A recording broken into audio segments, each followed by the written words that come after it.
خبر شامل کرتی ہیں خوشاب سے عوامی بجٹ عوامی رائے کے ساتھ کے عنوان سے ضلع خوشاب کے مختلف شعبہ زندگی سے تعلق رکھنے والے افراد کا قابل رضا بجٹ مشاورتی اجلاس مختلف سرکاری ڈپارٹمنٹ کے افیسر سمیت سیاسی سماجی وکلاء صحافیوں کاروباری مذہبی اقلیتی نمائندگان مختلف شعبہ زندگی سے تعلق رکھنے والی خواتین اور شہریوں کی بھرپور شرکت رپورٹ کر رہے ہیں ہمارے ڈسٹرکٹ بیورو چیف راجہ نور الہی عاطف اس رپورٹ میں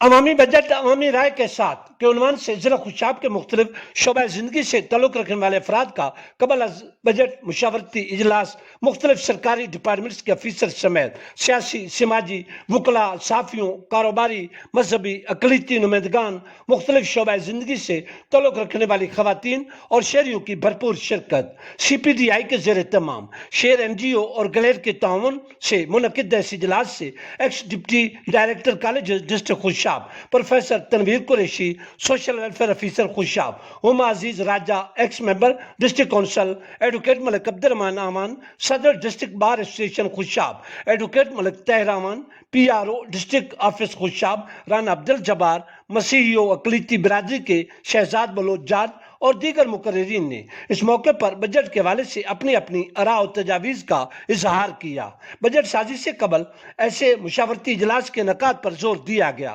انہوں نے بجٹ اخراجات میں شفافیت کو بھی ضروری قرار دیا۔ مقررین نے کہا کہ بجٹ ایک انتہائی اہم دستاویز ہے جو عام شہریوں کی زندگی پر اثر انداز ہوتا ہے، اس لیے حکومت کو چاہیے کہ وہ لوگوں کی رائے اور ضروریات کو مد نظر رکھتے ہوئے وسائل کی تقسیم کرے۔ قبل ازیں provincial manager C P D I Faisal Manzoor نے بجٹ سازی کے عمل پر تفصیلی بریفنگ دی۔ محمد عمران فوکل پرسن گلیر نے صوبہ بھر میں تمام اضلاع کو ان کی ضروریات کے مطابق فنڈز کی فراہمی کا مطالبہ کیا تاکہ ہر شہر یکساں ترقی کر سکے۔ بجٹ کے حوالے سے منعقدہ اس مشاورتی اجلاس میں district education officer secondary schools Khushab Malik Fazal Elahi فضل سمیت دیگر مختلف سرکاری ڈپارٹمنٹس کے افیسرز بھی موجود تھے۔